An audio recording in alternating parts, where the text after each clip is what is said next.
सी programming भाषा के पाठ क्रमांक 15 में आपका स्वागत है। इस वीडियो में हम शाखाबद्धता एवं निर्णयात्मक कथन अर्थात ब्रांचिंग एंड डिसीजन स्टेटमेंट्स के बारे में पढ़ेंगे। और जो पहला हम कथन पढ़ेंगे इफ एल्स। रूपरेखा देख लें। पहले मूल वाक्य संरचना, संपूर्ण इफ एल्स की वाक्य संरचना देखेंगे, यानी बेसिक सिंटेक्स। फिर निष्क्रिय इफ, कहने का तात्पर्य है कि इफ के साथ कुछ भी एग्जीक्यूट करने के लिए ना हो, चलाने के लिए ना हो। फिर इफ एकल कथन सहित, इफ एकाधिक कथनों सहित, फिर नेस्टेड इफ एल्स, फिर एक क्रियाशील प्रोग्राम। अब इसमें देखेंगे ये तीन है, ये तीन कथनों में, तीन प्रकार के कथनों में इफ ही है, एल्स नहीं है। इसमें तो हम इफ एल्स दोनों देखेंगे और इसमें तो इफ एल्स है ही। ठीक है। अब देखिए मूल वाक्य संरचना क्या है। ये पूर्ण है, पूर्ण वाक्य संरचना है। अन्य कथन यानी कोई से भी कथन हो सकते हैं, उन कथनों में इफ एल्स भी हो सकता है। इफ ये व्यंजक, व्यंजक है ना एक्सप्रेशन। अब ये एक्सप्रेशन किसी भी प्रकार का हो सकता है, लॉजिकल तार्किक भी हो सकता है, बिट परक भी हो सकता है, यानी लॉजिकल भी हो सकता है, बिटवाइज भी हो सकता है, असाइनमेंट स्टेटमेंट भी हो सकता है, यानी निर्धारण कथन भी हो सकता है। उसके बाद कथन कोई भी, इसी तरह से एल्स और उसके बाद कथन। तो ये जो दो ब्रेसेस हैं सर्पाकार कोष्ठक, इन्हें हम कहते हैं, इसके अंदर जो भी लिखा होगा उसे हम कहते हैं ये इफ का शरीर है, इफ की बॉडी है, और ये एल्स की बॉडी है। अब कोई आवश्यक नहीं है कि आप इन दो कोष्ठकों के बीच में ही लिखें। यदि एक कथन है तो आप चाहें, एक ही कथन है यदि, तो आप चाहें तो इसके बीच में इसको वैसे भी लिख सकते हैं बिना सर्पाकार कोष्ठकों के, लेकिन एक से अधिक है तो आपको लिखना होगा। और ये कथन कौन से हो सकते हैं? कोई से भी, जो भी वैध हैं, लीगल स्टेटमेंट है सी भाषा के, वो आप यहाँ पर लिख सकते हैं। उदाहरण देखिए, x बराबर 5 हम चेक करना, हम जांचना चाहते हैं कि x का मान 5 है कि नहीं है।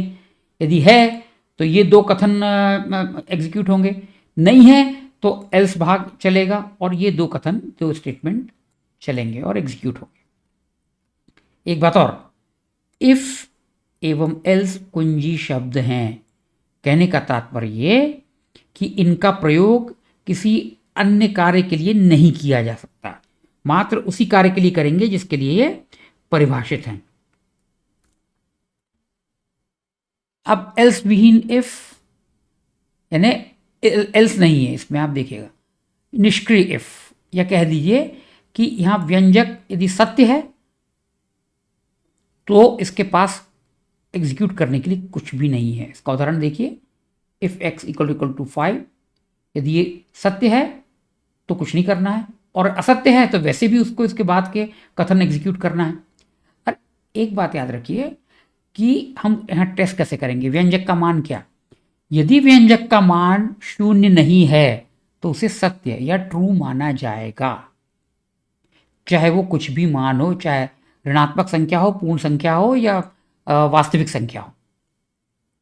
या इफ एकल कथन सहित, तो यदि व्यंजक सत्य है तो एक ही कथन है, सिंगल स्टेटमेंट, तो उसकी आवश्यकता नहीं है हमें दो सर्पाकार कोष्ठकों की यहाँ पे लिखने की आवश्यकता नहीं है। लेकिन यदि आप लिख लेंगे तो कोई हानि नहीं है, लेकिन प्रायः लोग ऐसा करते नहीं है। उदाहरण के लिए, इफ x इक्वल टू 5 तो x प्लस प्लस सेमीकोलन, नहीं तो वैसे भी वो इसके पश्चात यही कथन एग्जीक्यूट करेगा।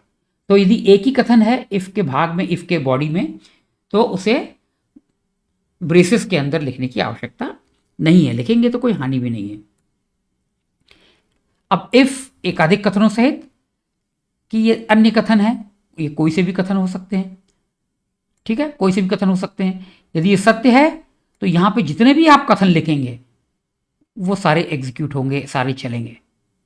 ठीक है, यहां एक कथन भी हो सकता है और इन कथनों में इफ एल्स स्वयं भी हो सकते हैं। उदाहरण के लिए, इफ x बराबर 5 है यदि, तो ये काम करो, फिर ये करो, फिर ये प्रिंट कर दो। ठीक है, तो इस तरह से हम देखते हैं कि एक से अधिक कथनों को यदि हमने किसी इफ की बॉडी में यदि लिखना है तो ये सर्पाकार कोष्ठकों के बीच में लिखते हैं। अब देखिए, ये इफ एल्स के साथ है नेस्टेड इफ, यानी इफ के अंदर इफ एल्स, या एल्स के अंदर इफ एल्स, उसके अंदर इफ, या इफ के अंदर इफ एल्स। अब एक बंधन याद रखिए हमेशा, जितने एल्स होंगे इफ की संख्या उससे अधिक या बराबर होना चाहिए। और एक बात हमेशा याद रखिए, कोई भी एल्स बिना संबंधी इफ के नहीं हो सकता, लेकिन इफ के लिए एल्स का होना आवश्यक नहीं है। अब जैसे हम यहां देखते हैं, यहां पे यदि व्यंजक सत्य है, ट्रू है, तो ये कथन एग्जीक्यूट होंगे, चलेंगे, नहीं तो एल्स भाग आएगा। अब एल्स भाग यहां से यहां तक है, इसके अंदर हमने लिख दिया इफ, एक और इफ, इस एल्स के अंदर एक और इफ, इसके एल्स के अंदर, और ऐसी सैद्धांतिक रूप से ऐसी कोई सीमा नहीं है। आप जितने चाहें इफ के अंदर एल्स, एल्स के अंदर इफ, जितना चाहें if else if else if else लिख सकते हैं।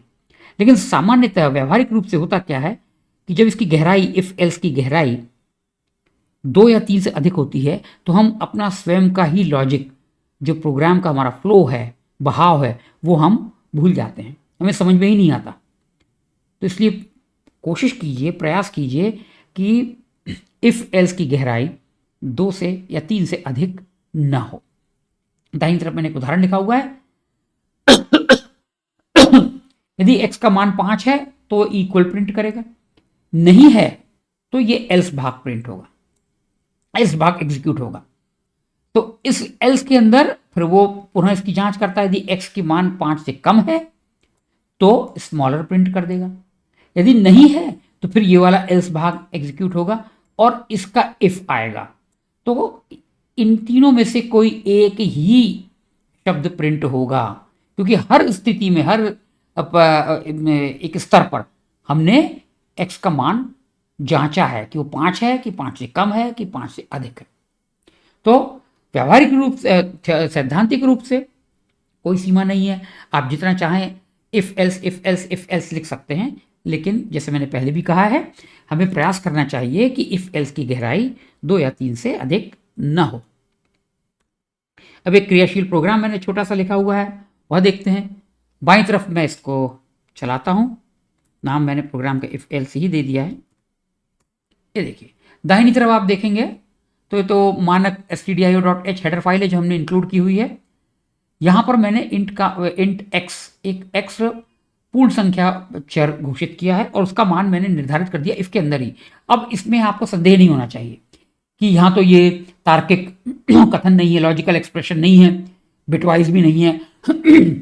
लेकिन एक बात ध्यान रखिए, यही निर्धारण कथन है और इसकी संबद्धता दाहिने से बाईं ओर होती है। तो 5 का मान x में जाएगा और अंत में क्या रह जाएगा, x। तो x भी तो एक व्यंजक है और उसका मान यहाँ पे 0 नहीं है, अर्थात ये सत्य है। तो ये देखिएगा, इस स्थिति में ये मान इसका प्रिंट कर देगा 5। देखिए यहां पर इसने प्रिंट कर दिया 5। अगले कथन में देखिए आप, इसमें इफ भी है, एल्स भी है और यहां पे मैंने निर्धारण कथन भी नहीं प्रयोग किया, मिलाया। इफ -1, यहां पर एक वास्तविक संख्या भी लिख सकते, कुछ भी लिख सकते हैं, वो सत्य माना जाएगा। तो यहां पर ये भी सत्य है, तो इसलिए मैंने यहां लिखा कि दिस विल ऑलवेज एग्जीक्यूट, ये हमेशा प्रिंट होगा इस स्थिति में। क्यों? क्योंकि ये 0 नहीं है। यदि 0 होता तभी वो यह पंक्ति प्रिंट करता। तो आप ये देखिएगा, दिस विल ऑलवेज एग्जीक्यूट। अगला निष्क्रिय कथन कहते हैं। निष्क्रिय कथन का मतलब है कि इसको ऐसे लिखने का कोई तात्पर्य नहीं है, बस कभी कभी हम ये करते हैं कि देखते हैं कितनी बार ये चलता है, नहीं चलता है, कितनी बार हुआ है, कुछ समय यदि व्यतीत करना है तो लिख सकते हैं, लेकिन सामान्य तौर पर इसका प्रयोग ऐसे किया ही नहीं जाता। लेकिन सैद्धांतिक तौर पे ये कथन सत्य है, सही है। तो यदि x का मान 5 है तो ये कुछ भी चल आएगा नहीं, क्योंकि इसके पास कोई कथन है ही नहीं। उसके बाद ये यहां पर आ जाएगा और यदि असत्य है तो ये यहीं आएगा। अगला ये मैंने दिया है, इफ और एल्स दोनों में एक एक कथन है। अब यहां देखिए x%2 कहने का तात्पर्य यह है कि हम मॉडुलस ऑपरेटर यानी शेष फल वाला परिचालक का प्रयोग कर रहे हैं। तो x, ये एक तरीका होता है, एक विधि है पता करने की कि कोई भी पूर्ण संख्या विषम है या सम है। यदि सम है तो उसमें 2 से आप भाग करेंगे तो शेषफल क्या आएगा, 0। लेकिन यहाँ 5 है तो 0 नहीं आएगा, इसलिए एल्स वाला भाग चलेगा। तो ये यहाँ पे इसने प्रिंट कर दिया 8। अब मैंने क्या किया है कि दाहिनी तरफ एक मैंने वास्तविक संख्या चर घोषित किया है। एक काम करते हैं, कि इसको मैं थोड़ा सा स्क्रॉल अप कर देता हूँ तो आपको बाकी कोड दिख जाएगा। देखिए यहाँ पर तो ये printf ये पंक्ति प्रिंट करेगा और यह एक आशा कर रहा है कि हम 0 और 10 के बीच में, यानी 0 और 10 भी इसमें सम्मिलित हैं और दशमलव के बाद 2 अंकों तक की संख्या हम प्रिंट करेंगे, लेकिन आप उपलब्ध कराएंगे। आप 2 से अधिक भी कर सकते हैं, वो अपने आप ही उसको दो अंकों तक इसको राउंड कर देगा। यहाँ पर वो हमारे लिए प्रतीक्षा कर रहा है, तो यहाँ उसने प्रिंट कर दिया और यहाँ ये हमारी प्रतीक्षा कर रहा है कि हम कुछ मान इसमें प्रिंट करें। तो चलिए मैं एक मान इसमें उपलब्ध कराता हूँ, इसको 5.456 चलिए ये कर देते हैं। ये देखिए यहाँ हमने क्या किया है, यदि 5 से इसका मान कम है तो यहाँ ये 2 पंक्तियाँ, ये 2 कथन एग्जीक्यूट करेंगे। इस तरह से लिखने का, जैसे पिछले किसी वीडियो में मैंने बताया था, इसका अर्थ ये है कि हम पूर्ण संख्या तो प्रिंट कराना चाहते हैं, लेकिन जो मान होगा उसमें आप 4 स्थान आरक्षित कीजिए और उसमें अधिकतम 2 अंक दशमलव चिन्ह के पश्चात आप प्रिंट करना है, 2 अंक दशमलव के बाद। तो इसने क्या किया, यहाँ पे 5.456 को 5.46 कर दिया, देखिए 2 अंक।